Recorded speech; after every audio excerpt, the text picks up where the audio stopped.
Hello, you're listening to Hibs Talk. I'm your host as always, Gav. Joining me today is Dave. Right. And Stuart. Guys, how you doing? Not too bad, mate. Yourself? Yeah, good. I can't complain. Got my new phone after I dropped my other phone the other day, which is good. And I had a bit of a scare. It's a wee quick story. I had a bit of a scare with eBay. Dave, I know you do a bit of eBay. Do you ever like bid on something just to be a dick, just to make the price go up for somebody and you've got no intention of buying it? Nah, that's what you order. Aye. You're the worst. There's a special place in hell for people like you, Gav. And it was a wrestling belt, like an adult size one, and it was sitting at £76, and I bid £77, and it came up you're the highest bidder, and I was like, oh no. I was like, it's fine. There's 3 days to go. That's fine. There's 24 hours to go. That's fine. There's 6 hours to go. But I got down to like 30 minutes, and I got an email saying I'd been outbid, and it went for £81. Phew. Oh. That would have been a hard one to justify. Order. Why would you do that? And why were you surprised that when it was sitting at 76, when you bid 77, you were now though? Because I thought somebody would have had like the highest bidder thing, so that when you put in a bid and it automatically puts you've been outbid automatically because they had a thing. But that is petty, Gavin Wilson. I expect that for Stephen, no for you. So what championship were you close in winning? The WCW World Heavyweight Championship, adult size. That'd have suited you, yeah. Yeah, I know. I've got like loads of ones. There's even one I got the other day, which is really cool. But yeah, I need to get. But anyway, so just to say quickly, I thank to everyone that's joining us live. If you are watching on Twitch or on YouTube, if you subscribe or you follow, whatever it's called, you'll get notifications of when we go live. So please do that. And if you listen to the podcast as usual, thanks for always listening. Dave, how are you getting on? I'm doing no bad, just chilling. Off. Yeah. No. Playing COD all the time, still not getting any better. That's all I'm doing. So you're getting a bit bored with the furlough life? Wee bit.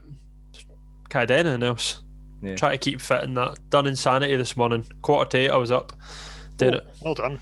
How was it? Well, you done a 7K this morning, Stu? Yeah, I did, yeah. It was just nice to kind of get out.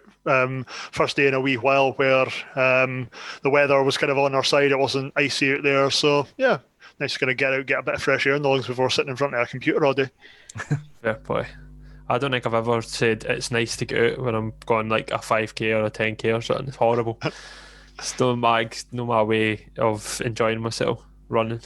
There's an Under Armour advert that comes on when I listen to podcasts at the moment, and it's like, are you the type of person that gets up and goes, oh, it's -5, I'll stay in bed? Are you the one that's getting up and going out anyway? And I'm like, I'm in bed and quite happy with that. I think Billy's out doing a 10K right now. Yeah. He's listening to it live, so hiya Billy, keep running, mate. And keep those knees up. Breathe in through the nose, out through the mouth. There you go, mate. Go on. So yeah, we're going to be having a chat about the Rangers game last night. Obviously, we're going to be looking ahead to the Dundee Utd game on Saturday, and we have a bit of a discussion point about the creativity in midfield and how there's been a lot of criticism, a lack of chances created. So Dave listened to himself back there. Thanks for that, Dave. I'll try and. I was opening up the chat. Sorry. That's all right. So yeah, speaking of the chat, if you want to get your questions in or your sort of opinions on the lack of chances that the team have been creating, let us know. We'll read them out and we'll go through them and have them as part of the discussion. And any other questions as well, we'll do your questions at the end of the podcast. But yeah, let's get started with the Rangers game. Dave, I think it's fair to say it was kind of another case of first half versus second half in a way. Yeah, probably. We had a few decent chances in the first half, and then second half never really got going. But I was all right at half time. Like, it was an improvement, probably. Yeah. Still, obviously, wasn't fantastic, but it wasn't a disaster. I don't think either team set the header on fire in that first half. Whether we're blaming the pitch or not ever, nobody seemed to be putting any passes together. However, what kind of chances did Rangers really create? The back three were pretty solid. Rocky didn't really have a save to make. So a lot more positivity from myself compared to what we had to put up with on Saturday in the second half. Yeah, I'm a big improvement from the second half on Saturday, but that wasn't going to be hard to kind of do better than. So there was some changes made off the back of that. McGregor came in for Hanlon, and he kind of played in the centre of the three with Porteous on the left. It was a midfield three. It was kind of stick with the 3-5-2 though. Cadden on the right, Doig on the left. A midfield three: Irvin, Gogic, and Hallberg. And Boyle was not was out of the team, and Deutsch was in. Dave, your reaction when you seen the team lineup? I was surprised. I was very surprised that Boyle and Hanlon were both dropped. I thought there was maybe a chance that Boyle would have went, but I wasn't absolutely convinced that he would have brought McGregor in. But I was happy because they needed it. Then they need kind of just have guaranteed places in the team for players that are not performing well. McGregor is an absolute Spartan. I don't care what his age is. He's just an absolute battler, and he's going to grab people by the scruff of the neck in his own team and the opposition and just get things sorted. There is no way we would have been at the end of that 3-0 on Saturday if McGregor had been in the back line. Porteous potentially could have also found himself on the bench, either him or Hanlon. But sadly, again, we're seeing more online speculation about Martin Boyle. It's been alluded to that there's been some home issues. Martin, hope that's all going to get sorted really quickly, mate. But just when we're getting Scotty Allen back, we got somebody else kind of with something going on. And I say this through gritted teeth. There is things more important in life than football, but only sometimes. Get a time machine and go tell yourself that on Saturday night, because I know from speaking to him Saturday night, there was nothing more important than football on Saturday night. Sleeping in the spare room was very important on Saturday night, according to my wife. So that was good. So let's have a look through. I mean, I just got a couple of notes on the players, and then we'll kind of go through the play-by-play. Irvin, I thought, impressed again. So I had a couple of dangerous crosses, bursting into the box at times, some really tidy touches to retain the ball. And Stuart, he's a kind of bit of an aerial presence in midfield, which we've missed for quite a while. Yeah, had a really good header in the second half, which him and kind of Deutsch kind of went for. But considering the lad's really not played football, okay, some bounce games. Was it Hull he was? Oh, sorry, Oldham he was with during the kind of the lockdown period and things like that. But what an absolute treat he's been in the midfield so far. Kind of unlucky again on Saturday, but definitely a player in there, and a few more game hours under his belt. We're going to have an absolute treat for the last 6 months. Yeah, I completely agree. I think especially he's had a tough run of games to kind of come into. A big semi-final, which I know we didn't perform, and then Celtic away. And did he play Celtic away? No, he didn't. No, I think first game was Killie, but yeah, again, Killie, which we won, and then like I said, a tough game last night. But I think we'll still see the best from him, which is exciting. Another midfielder, I mean, maybe it was just me. I was quite impressed with Hallberg last night, especially the first half. I thought corners taken aside, he was impressive. He was getting forward. He seemed to have more license to get forward and benefited from it. A few good through balls, one in particular, which we'll come to with the play-by-play. And he was always kind of trying to look forward, and a couple other tidy touches as well. Dave, were you impressed with Hallberg, and is this maybe the benefit of having competition breathing down his neck on the bench? Yeah, I thought he was okay. Probably took his chance more than he has in previous games when he's been put in. But like for the example, the League Cup run, like on the way there, he didn't really think he'd done that well. But he was probably better last night. I can think of one incident which we're probably going to talk about where he kind of gave the ball away, but set pieces, I think it's just a problem at Hibs now. We're very wasteful. When we get a corner, we're as well just chucking the ball back to their keeper. Just bad as they were. Save time wasting. We're just wasting our time. Yeah, what did we have? 2 free corners in the first half, and every one of them was first man clearance, header away. Hallberg seemed to give us a little bit more dig in the midfield as well. He's not shy about getting mucked in, which is good. But yeah, we need to do something about set play deliveries, surely to God. Yeah. And Doig, I think he got the Hibs man in the match. Another impressive display, obviously links with big clubs, but that didn't coming out yesterday. News coming out yesterday. Surprise, like the Daily Ranger and stuff doing an article like that the day that they play Rangers. What are the chances? But to be fair to him, he's probably deserving of that attention. He's been doing well, and another impressive display, Dave. And probably only didn't make the 90 minutes because he was booked. Yeah, no, he was decent. I was going to say, why did he come off? Because I thought Cadden looked burst, and then obviously Cadden swapped. But if it was just because he was booked, then do you know why he came off? I don't know. I think it was because he was booked, but I don't know that for definite. He did look a bit tired on the pitch towards, but yeah, there was a few tired legs at the end there. Again, Irvin, Cadden, no having much game time, and Deutsch playing at that level, 18-year-olds. I think we can excuse him, but I kind of wonder if the speculation with the larger clubs, is it too similar to Stephen Fletcher being tracked by Real Madrid? These clubs are going to have a list of players the length of your arm because, you know what, he's one to watch for it. And that's absolutely fine. It's great that he's getting some recognition. Again, more speculation online that there's a couple of championship clubs looking at £1 million number seems to be floating around. We would be absolutely crazy to lose a player of that potential for such a small amount of money. Yeah. I completely agree.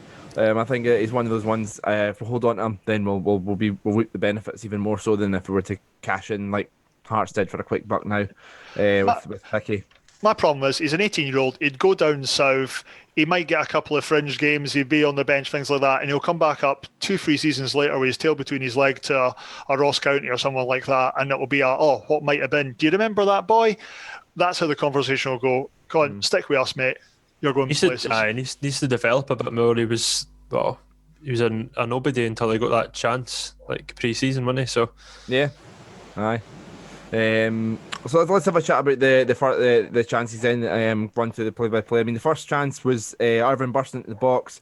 Ball falls to Hallberg, and it's a great ball forward for Nisbet, who kind of runs onto the ball. Dodge slides in, and there's a block from the defender, and it kind of goes out for a corner. I know not a big chance, Dave, but were you encouraged by the build-up play? Something we've not seen a lot of in terms of like a through ball and a good ball into the box and winning the ball forward.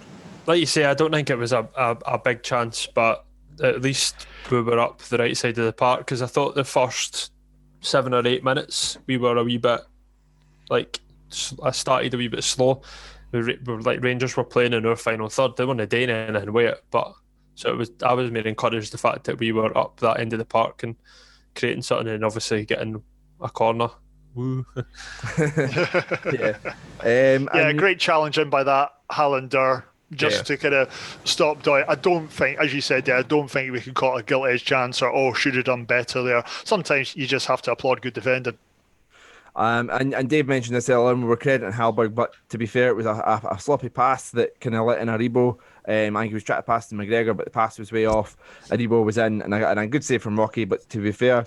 And then Deutsch drilled in a cross. He hit the cross early, which I don't think Rangers were expecting, and it was just behind Deutsch, so he couldn't get the power and direction on it. Cadden with a few good crosses, one to the near post. McGregor, McGregor, tried to collect it, but spilled it. Deutsch takes advantage of that, picks up the loose ball, and slips it back to Irvin, who blazes over the bar. Stuart, got to be taking those chances against Rangers. We do have to be taking those chances, but again, we had a bit of a debate on our chat last night around, was that a penalty? How much control did McGregor have that ball under? Shot came in, he spilled it, he went to reach for it. Did he have his fingertip on the ball? But he more kind of tripped Deutsch chasing after it. Deutsch does the honest, simple, stupid thing of just kind of trying to put his hand on the turf to keep himself going, and we don't get the advantage of a penalty there, which we probably should have had. Irvin, kind of unlucky, blasting it over, bit of a crowded box, he needed to kind of go for it, willing to excuse that, but should we have had a penalty there? Dave, did you think it was a penalty, or did you not really think that much? The ref could have easily given it, but it's just that thing that why does he need to go down for it to be a penalty? Yeah, absolutely. Doesn't need to. But so fair play to Deutsch, because they end up carving out a chance through being honest. But that shouldn't be in the striker's hands, because that's why people do go down. Because after it, they'd be like, "Why did you not go down?" Well, I didn't need to. Yeah. Well, you should have. But this is the problem we've got. Tam McManus said that on the Hibs TV, that the amount of times during his career, coaches, managers told him, go down. Now, that's a shocking attitude, but it's the kind of the game we play in, isn't it? You can see why, though. You can see why they'll tell that. And I know maybe didn't get a lot of plaudits on Saturday, Dave, but Chris Cadden, looking through Twitter and looking through .net and Hibs Bound, Chris Cadden was getting a lot of plaudits last night. I mean, I think this one was maybe he was trying to be cheeky with a shot, but there was a lot of times in the games where he was putting in dangerous crosses like this one here.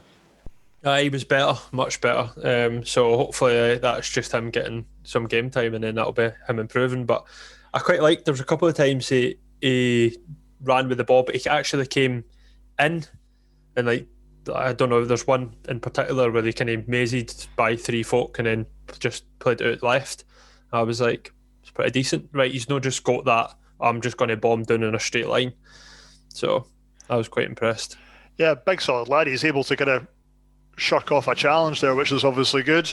Bit of a quiet first kind of 5-10 minutes, but I think the whole team did, as you said, they were kind of camped in our final third, but came into a game a lot more later on. So, yeah, well, let's not write them off from the weekend. Yeah, and I think it was encouraging as well the amount of bodies we had in the box. One when the cross was going in, but also when the ball got played back to Irvin. There's bodies there. That's encouraging to see. But yeah, and like I say, the other sort of chances in the first half, Deutsch had a header which went past the back post, and Morelos had a chance that was blocked. But the only other thing from the first half we'll have to talk about is a sort of coming together between Morelos and Porteous. Dave, red card all day, isn't it? All day. So look in the chat's asking, where did you watch the game, Sky or Hibs TV? Because this is probably relevant here for this discussion, because I watched it on Sky, and even Andy Walker and that were saying it could have been a red card. I mean, what do you mean could have been? Like, it's a red card all day long. You can't. Morelos is doing the bouncy on fucking Porteous' leg. You can't do that. Yeah. If you need any further proof, Chris Boyd thought it was a red card. That is all you need to know. Yeah. Absolutely disgusting and apparently Jack Ross spoke to Kevin Clancy then and said it was a tangling of legs. Oh, there we go then, that's okay. There's a picture doing the rounds online, and you can clearly see the linesman, assistant referee, and Clancy both looking straight at it. There's not an opportunity. There is an opportunity for him to place his foot anywhere else. He almost kind of lifts his leg up a little bit more to then plant it onto Porteous. I've absolutely no doubt. And once again, it's the kind of biggest wind-up going. He will get a retrospective ban. What use is that to Hibs? That happened in, the 10th, 12th minute of the game? That changes the game entirely. 80 minutes with a man down is a massive disadvantage for them. And then, obviously, what was going to happen in the second half, you could have seen it coming. But strangely enough, Rangers once again benefit from a decision that, it's now going to be dealt with later on. I mean, Dave, it seemed, because I don't think it's a coincidence it was Porteous after the end of the game, the last game at Easter Road. That's Morelos keeping a memory of that and going for revenge, isn't he? Yeah, well, one of my mates, a Hearts fan, messaged me before the game and was like, "Oh, what Hibs players do you think will get booked?" and that, and I was like, "Well, the obvious ones, Porteous, Gogic maybe, or something like that." And then he was like, Porteous and Morelos like flirting with each other, and I'm like, yeah, it could be called flirting. We've got a wee bit of history, but it's not a coincidence that Morelos has got history with most centre halves. He had it with McKenna at Aberdeen as well, because he's a knob. Let's be honest, put the boot on the other thigh, guaranteed Porteous would have been sent off. Aye. Why? Because he's got a record of being treated very harshly, I think, by the refs. So, and Jack Ross referenced that at the end of the match as well, the uproar when Porteous does something. And I know there is uproar when Morelos does something, but he gets away with so much. Aye. But Rangers fans online playing the racism card, so that's nice. Aye. This is a strange one. Social media can be a really crazy place sometimes. Getting into the second half, I think it's fair to say Rangers came out a bit differently the second half. Their approach had kind of changed. Their obviously team talk had changed to, I hate to say it, but credit to Gerrard for that. It kind of worked. And it was a well-worked move from them. They kind of put the ball out to the right-hand side. Porteous follows Morelos out to our left-back position. Morelos holds up the ball, plays it back to Tav, who then plays it to Jack Ross. And then, I'll be honest, I just seen this as a really good move from Rangers. It's kind of one-touch football. Ross to Kent, to Rebo, to Morelos. Morelos finds himself in and scores. I understand that Porteous maybe should have been tighter and stayed with Morelos, but still, I mean, I thought it was a well-worked move. Dave, you were a lot more critical of the defending. Yeah, I thought the defender was poor, but you just said Jack Ross in that build up there by I have done that before, and I'll do it again. I'm not apologising. I do it all the time. You know what I mean? Jack Again, Ross- the ball went out of play to our manager. They get the ball back. Shit, Fucking Jack Ross again! Unbelievable. Again, Jack Ross at it. Just he's involved in the build up play according to Gav. Give him a Ryan- break, Gavin. Ryan Jack, sorry. Be the Gav for a break, man. Jesus. Anyway, Dave, you thought it was bad defending. Yeah, it was quite poor defending, wasn't it? Like, how was it no? Like I said, I thought it was a really good Rangers move, and it's hard to. It was defend a good move, but like Porteous is. It was schoolboy dead stuff. deep. Aye. He was asleep. Yeah. I don't think Gogic covered himself in glory in that either. But for me, it just comes back to, come on, Ryan, snap back into the game, mate. Yeah, he done it in the first half. By the way, he came out to win the ball, and he missed the tackle, and then McGregor had to shift across, and then it ended up he was just offside, and I mean just. It was like hard line in it, but a bit he got away from McGregor, but you could see the panic in McGregor's face. But that's because he had to shift across because Porteous had dived out of position, which he's done a few times this season. But then I guess Porteous did have to go over at the left-hand side because Cadden had been further forward, and I guess the argument would be I can't remember if it was Cadden or Doig who was over at that side at the time. It was Doig. Doig should have been maybe further back. Yeah, and players do need to do it sometimes because see if they think they're going to, I think I'm going to win that ball, then fair play, you commit to it. Mm-hmm. But I'm just saying sometimes things get caught out with it. Sometimes he wins the ball, good tackle on that, fair play. But I think credit's got to go Morelos there because I think he knows what he's doing. He's dragging the defender out wide. He's a good striker. He's dragging. Porteous shouldn't fall for it. I agree. We're looking at it from Hibs' point of view, but Morelos knows what he's doing. He's dragging the defender out to create that space between the two centre backs and then exploit that space, and it's exactly what he does. And he's got to rely on his teammates for doing a good move, but he knows what he's doing in terms of creating that space. Porteous, I agree, he shouldn't have fallen for it, but I don't think it's horrendous. And oh my God, we're so bad at defending, like we've seen some in the past. Yeah, it's a lot tougher to finish that move if you're already washed and back on the team bus. That is also true, yes. But you've still got to defend against it. But yes, he shouldn't be on the pitch, 100%. So we find ourselves 1-0 down. We sort of had a chance straight after that. I believe that actually might have been the one where... let's have a look here. Get my notes. Where was I? Yeah. So Hibs put a ball into the box from Doidge's cross. Halber goes to attack it at the near post and finds himself on the ground. Watching the replays, it's a two-handed shove in the back. It's a penalty, isn't it, Dave? Yeah, I said it straight away. I watched, I don't know why, I watched it with two Hearts fans, a Rangers fan, and then my mate Gibby, who's like kind of a Hibs fan. I don't know why he's kind of a Hibs fan, but he with a name like Gibby the Hibby, surely to God he has to be. Yeah, that's true. But surely if you're going to kind of support a team, you would glory hunt. Why do you choose to kind of go along this path? But anyway, I'm trying to recruit him. We need Easter Road fuller. Anyway, so I watched it with them on Zoom, and I said at the time when it happened, I was like, "What is going on? Like that's a penalty?" And they were all like, "Oh no, it's not." And I was like, "All right, okay." But I was shouting for everyone anyway. Everything, throw-ins, the lot. I was getting wound up.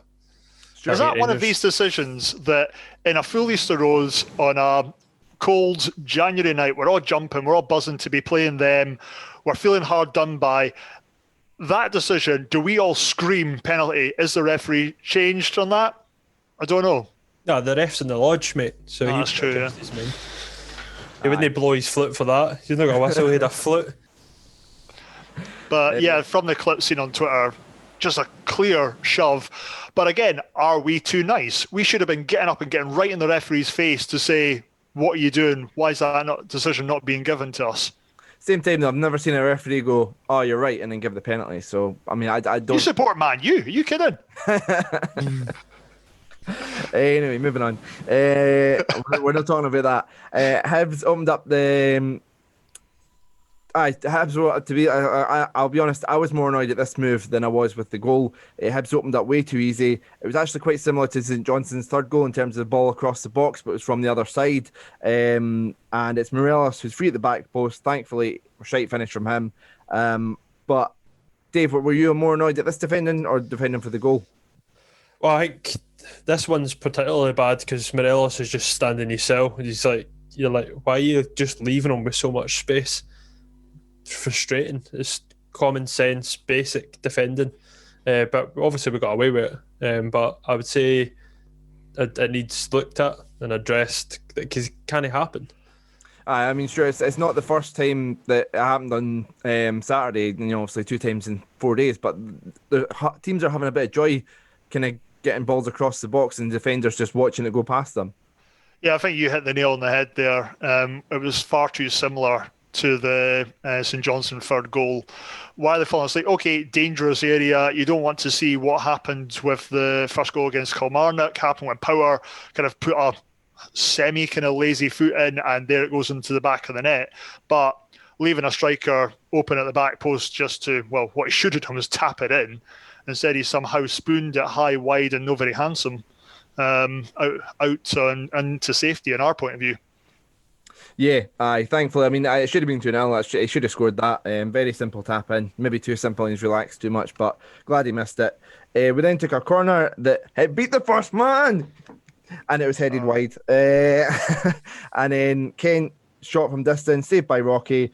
And then from the end of the game, we started getting, I feel, we started to get balls into the box, which were slightly dangerous, but we're still in to kind of convert them into any proper chances. I was pleased with the tactical changes. I mean, I know Port just went off for Hanlon. I think that was tactical, just me speculating. I don't know what you guys' thoughts on it was, to kind of have McGinn and Hanlon either side of McGregor to almost be a flat 3 rather than as part of having wing backs either side of them. They were kind of like the central fullbacks, if that makes sense, because then Cadden and Boyle were playing as wingers. And then, like I say, Gogic initially playing in front of that back 3, then went off, and Scott Allen went on, so it was kind of a 3-4-1-2. So I think that there was positive changes in terms of tactics that maybe just didn't work. Stuart, your thoughts on the tactical changes? Yeah, I think that's a fair point you've made there, and I was just pleased to see the likes of kind of Stephen McGinn not coming on when you're trying to push and press for a game. But this is when we've got guys like Kel McGuinness coming back through, Scott Allen coming back, still having Jackson Irvine on the pitch. These guys can create goals. Not want to jump on to a point that we're going to make later on, but at least we were seeing something positive from the changes and keeping 2 up front as well. Yeah, David. So I think Rangers were really able to manage the game quite well from going 1-0 up. They didn't really create that much in a team that has done nothing but score goals and have a very stingy defence. I think we did okay, but we're Hibs fans. We do want more. We do expect more. Yeah, I just on that. I mean, Dave, what did you? I mean, I got a bit of slack in the group chat last night for saying I was okay with that. Not happy, which some people kind of twisted that to us. I was okay with that, considering our recent run of form. I mean, I think we're second bottom of the form table, only Dundee Utd, who will come to, are kind of lower than us. And Rangers, unbeaten this season, are putting loads of goals past everybody else. Everyone was like, oh, it's going to be 4-0 Rangers and stuff. Our defence, was in tatters on Saturday and ripped apart. To me, I thought that was encouraging signs in the right direction, and I was okay with that. Were you still expecting more though, because it's Rangers and you want to beat Rangers? Well, I think what the sad thing about it is that like our wee spell of dominating or being Rangers bogey team is gone. So obviously it does feel different to how it's felt for years, and it does hurt the fact that we can't do what we used to be able to do them. But in saying that, obviously it was an improvement in a sense, because we limited Rangers to chances. They had 11 shots. The 3 previous games to that, they had 28, 16, 17. So we were keeping them quiet. But what I would say on the back of that is it's a sad existence as a football team and as a football fan if you're okay with just losing 1-0. I'm like, if this had been Hibs in November, I wouldn't been okay with it. But because we've just came off the run of form we're on, and with the exception of the Kilmarnock game, we have been horrendous since Christmas, pretty much. So that's why it was a step in that direction for me. If this had been November, I would have been annoyed. I think defensively, there's positives to take away from the game. I think I agree with Jack Ross's synopsis of the game, like analogy, whatever, like it's fair enough. I probably agree, but I think like, offensively we didn't do enough, and I thought I was getting really frustrated at the last 15 minutes. Why we not creating chances and Pepper, and like if we get beat 2-0, fine. Like I felt like we were trying to just hang it 1-0 for as long as we could, and to maybe nick something for it to be one each. But I think Rangers did have a lot of men behind the ball going into that last kind of 15-10 minutes. It wasn't because we weren't trying things like that.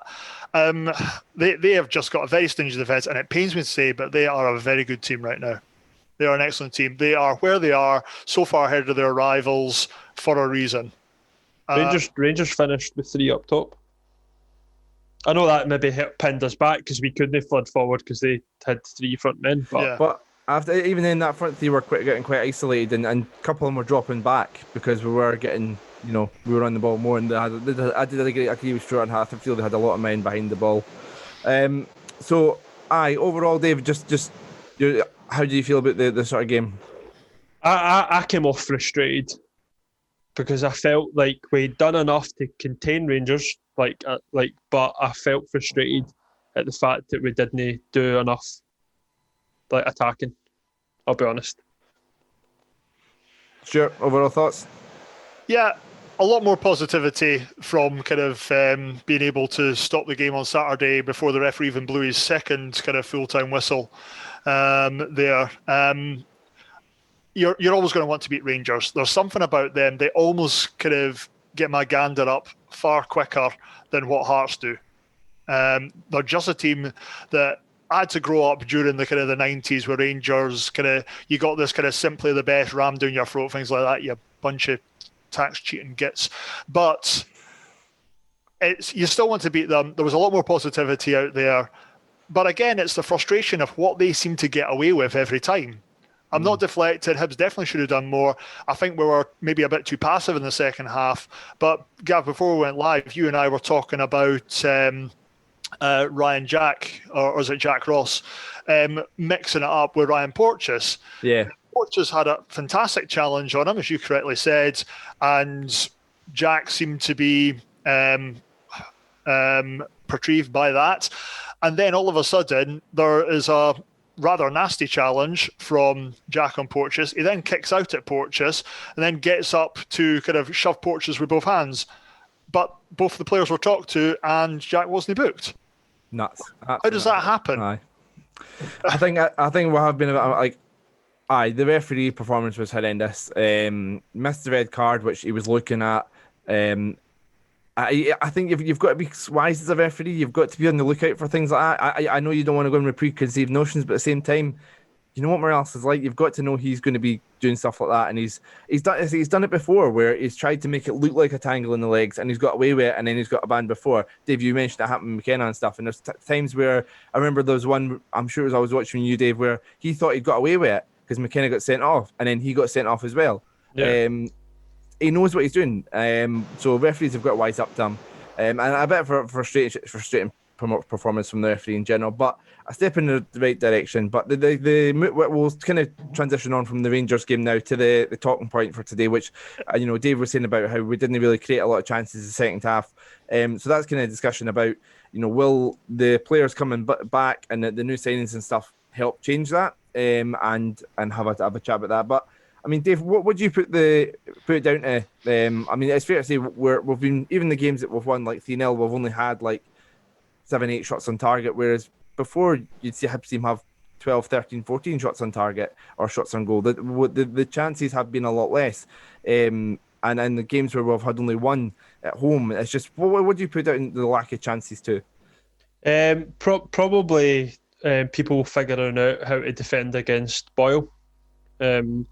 He's showed himself to be maybe a wee bit of a one-trick pony this season. So if you nullify his threat, then we're not getting a lot of balls to flat him across. So he's not getting in behind the same. So then that's drying up the supply to Nisbet and Doidge. And it definitely doesn't help when Nisbet plays up top himself because he can't do it. He's very quiet. So I just feels like we're just cutting the supply off. I've said this in my opinion in this book before. I think he can play up top on his own, but he can't play up top on his own when we're playing direct football, which due to the players we've got or the pitch we've got, Jack Ross has been doing a lot of. So I think if we were to play a more ball on the ground game, then Nisbet could play as a lone striker. But I mean, I think that I don't know that for certain. We've obviously not seen it. Stuart, I mean, it's always going to be difficult to create loads of chances when Newell and Gogic are both very good players, but a lot of season they've been the two in a 4-4-2. It's not exactly, players that are bursting forward and getting into the box and slipping through balls through. No, I wouldn't be counting on Newell and Gogic for kind of doing a lot of supply. These guys do an excellent job. Probably Newell's is the kind of player we should have been looking to replace. This season's Newell should be the kind of player we're looking to replace Dylan McGeoch with.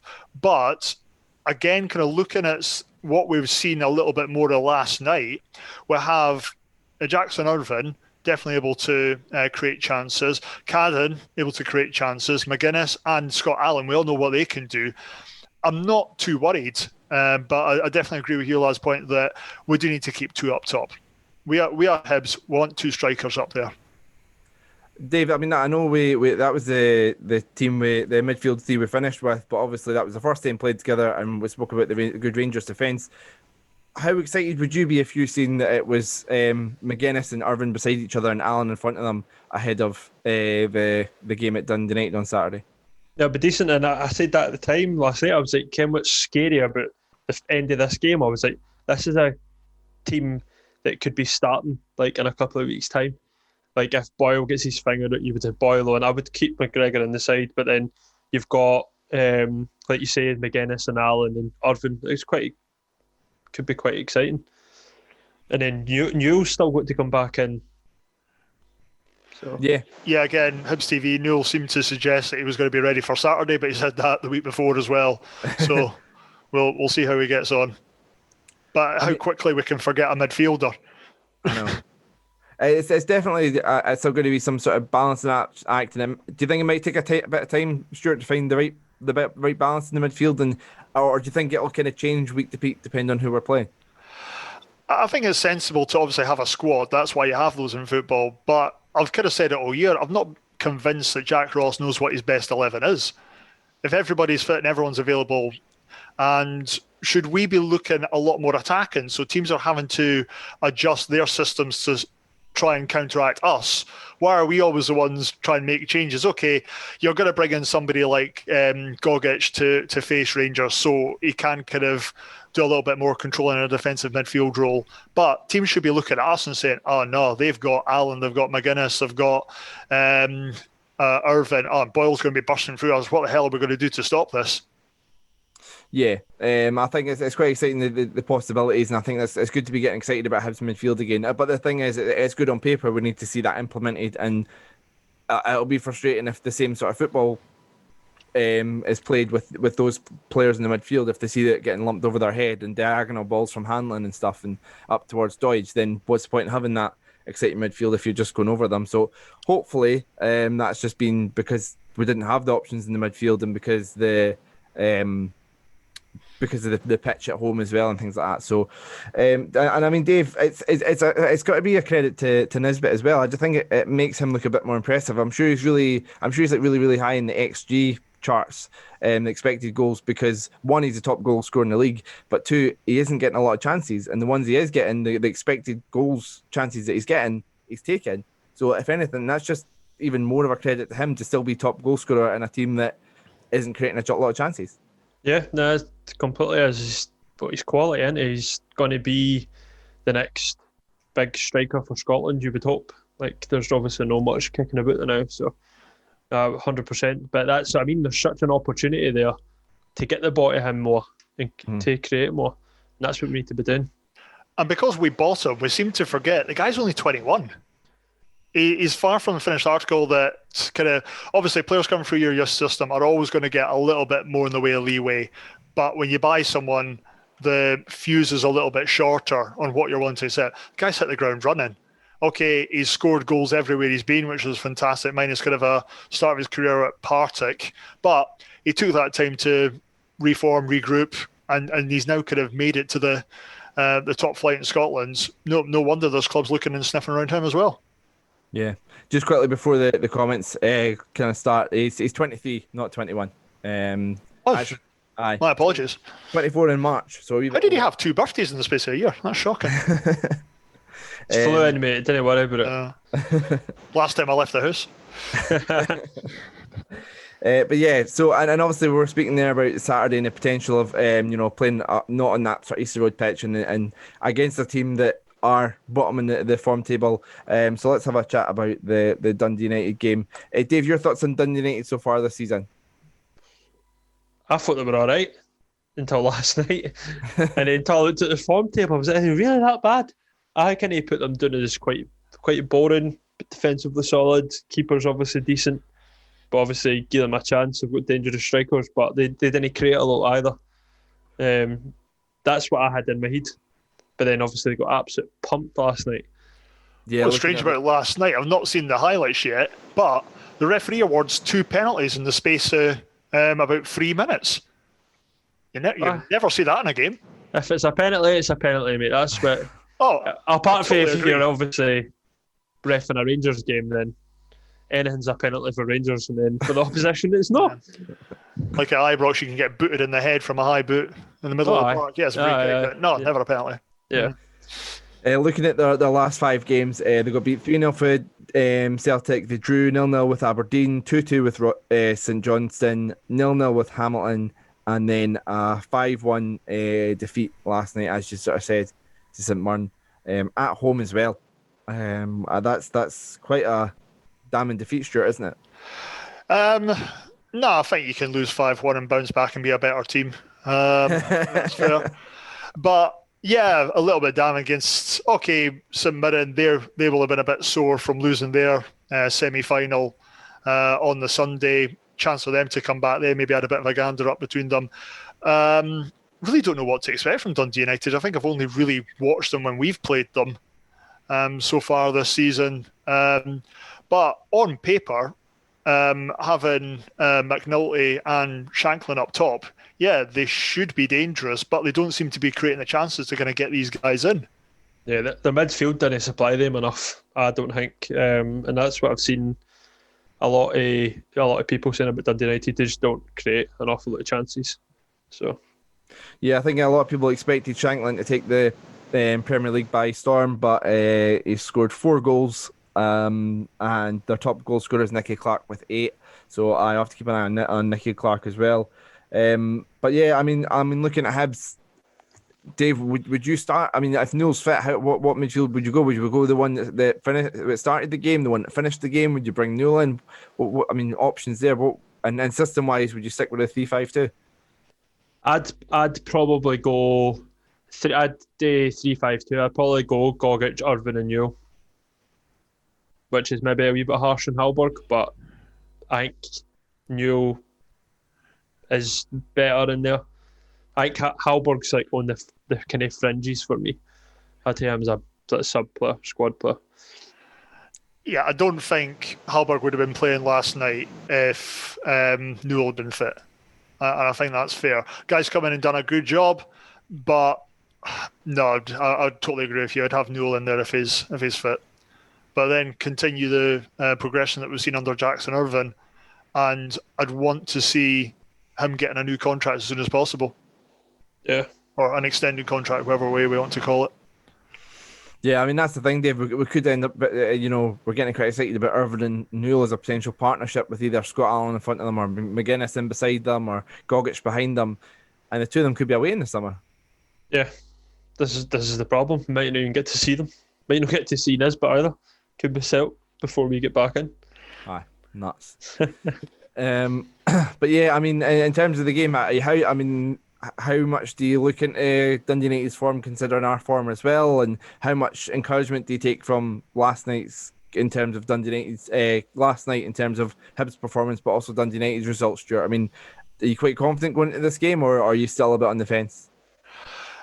For some reason, I'm relatively confident for it, but we just need to be sensible. We need to know what we're doing, take the same attitude that we seem to take into Old Firm games against these other teams like we did at the start of the season. We kind of went into Christmas and thinking, oh great, we've got Livingston, Ross County. That should be points on the board there. And look what the hell happens. We just need to be professional. But I think we stick with it, keep it attacking, make them go on the back foot. The Dundee United defence is nothing to shout about. Dave, how are you feeling going into the game? I wouldn't say confident, but I would say we're away from him, so that's a positive straight off the bat. And then going to playing Dundee United, whose form's as bad as ours. The problem I've got is they'll be happy with this game coming up. They'll be like, we've got Hibs, maybe a chance to take it. They'll be in the exact same boat as us, probably quite confident to turn it around, because we seem to be that kind of team that we're obviously a wee bit soft. So if they need to bounce back, then they'll probably see it, and that's what we need to show them, a wee bit of respect, but not too much, because we just need to go out and batter them. If St Mirren can score 5 by them, fucking hell, what could we do? Exactly, yeah. So what we're going to do is we're going to get the guys' score predictions just now, and we'll start to go through the questions that we've got here. Any other questions, put them in just now. So I'll change the wee graphic here to the questions bit. And then I've moved the wrong thing. Sorry about that. But yeah, get your guys' questions in and your score predictions for the game on Saturday. But finish up with the Dundee United game. Dave, your score prediction for the game? I think we'll win 1-0. Sure. Yeah, I'm going to go 2-0, goal either side of the half. That'd be nice. Would be. then a nice Saturday night in. What do you think, Gav? I'm going to go 2-0 Hibs. Yeah, I'm quite confident. I think there's an opportunity to play well, play some good football, play some attacking football, create some chances, and make a statement and get back on track, because it's not been good enough. The performances, even the games we have won at times, performances haven't been good enough. And then, like I say, we've been off form in recent weeks. So I think, last night was a step in the right direction, but wasn't the answer. So, to me, it has to be the start. I think football fans have got blind optimism. I think we have to. Yeah, because I think there's a lot of the time I'm like we've been playing horrendous, the result's not going our way, and then you ask me, like, well, what's going to be the result in that before a match, and I can kind of be like, do you want heart or head? Because I'm like, maybe we have got a chance, but like, I don't know on what basis I'm taking it from, that we should obviously have went 1-0, but yeah. That's why I never gamble on Hibs. The heart overrules the head far too often. Yeah. So let's go through your guys' questions, the ones we've got here. So we've got R5ARP saying, is Jack Ross in trouble now? I mean, yeah, the fans a bit disgruntled at the performances in the big games, Dave, but I think he's still sitting third or highest if you out with the old firm in terms of points gathered since his appointment. And we're comfortably fourth in the league. In terms of the hierarchy at Hibs, he's far from in trouble, isn't he? He's not in trouble now. To be fair, I don't care about it. See that stat since his appointment, he's sitting third. I care, because he's not sitting third in the league this season. Doesn't count. That's a pointless stat. How is he doing this season?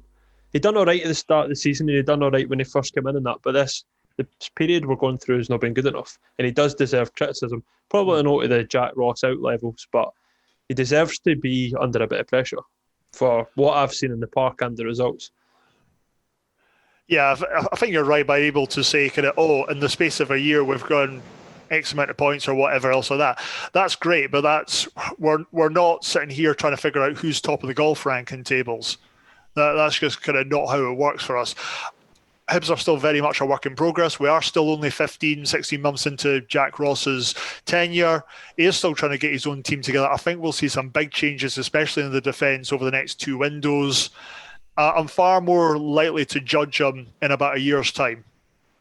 I think we all need to kind of take a step back and calm down. And I know that's ironic considering my reaction on Saturday night, but we definitely need to kind of not accept where we are right now. But if we keep seeing marks of improvement in certain areas, yeah, nothing's going to be smooth sailing for us. But we need to kind of see some progress and get a better judgment of kind of where we are this time next year. Looking to the next set of questions, I can see we've got a question from, I think it's Sue Hendu, saying, I'm new here. What is this podcast about? From what I can see, it's a Hibernian fan podcast. Yes, it's a podcast where we talk about Hibs. Hibs talk. We were talking about Hibs, funnily enough. But yeah. Thanks for your input, Sue. Cheers. Thank you for joining us. Another question from R5ARP Nisbet for the Euros. I mean, Steve Clarke does seem to be doing a bit of a club mentality, like having a squad and sticking to that squad, and then it's hard to break into that. But I mean, top goal scorer in the league and scoring, like we say, scoring goals in a team. Stuart, he can't be overlooked, can he? No, Dave alluded to it. We're not exactly flush with striking options for Scotland right now. Glad to see Lee Griffiths coming into a game, obviously before he kind of moves back to us this window. You heard it here first, people. Gav's shaking his head. Oh, that's the problem, Gav, when everyone can see you, not just me. But yeah, I don't see, if he finishes top scorer in the league, why should he not be in the squad? Yeah. Next question here. Has Boyle, this is from Reedy16, has Boyle played well since Livingston away? No. 4-0 game. No. He's had moments in a game where you're like, oh, there's Martin Boyle. But like one moment. Missing that complete performance, isn't it, Stuart? Yeah, very much so. Is he a one-trick pony? Have defenders just got wise to him? But if defences are putting two men on him, that's leaving somebody else free.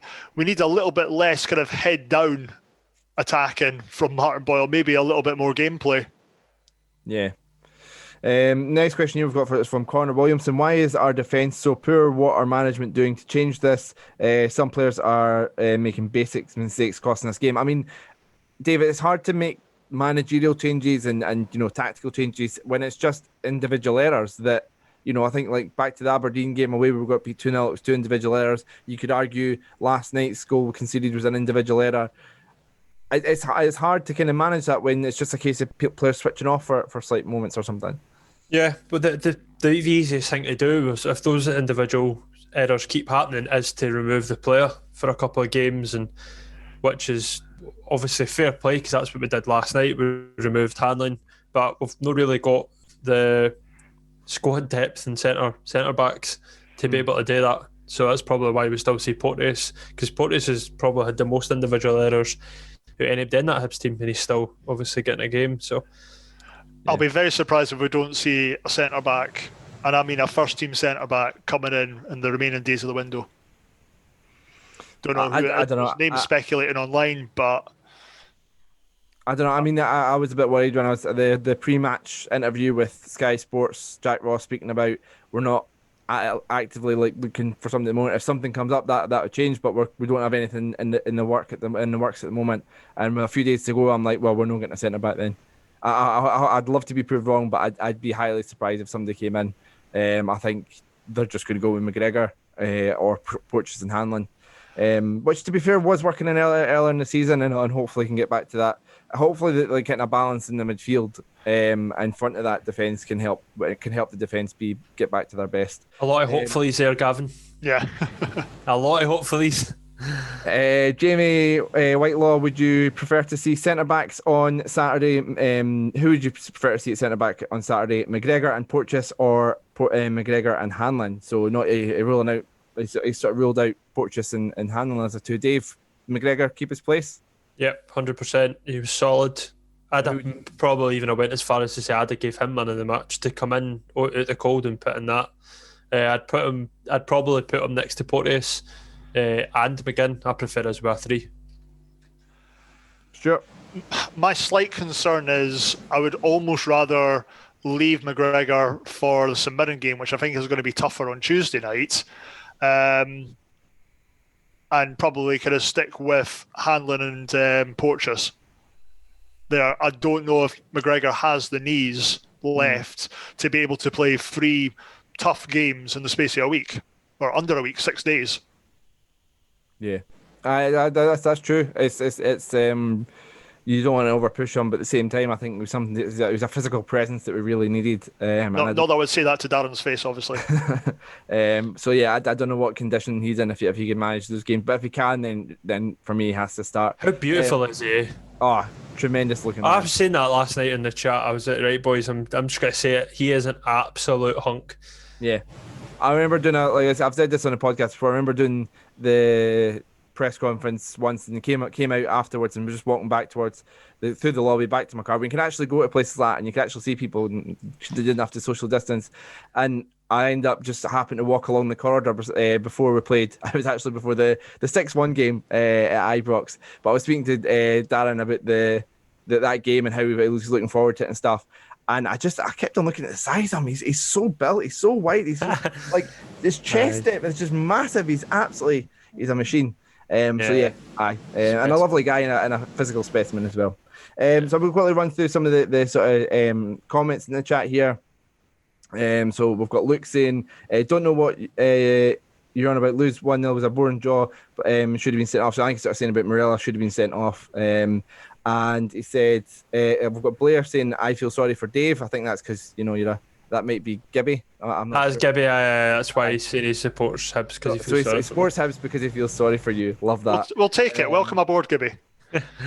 Hell's Bells 1963. I'm going to take an educated guess. That's my mum. Hi, mum. Thought Hibs played well. Morales is a thug. Yes, he is.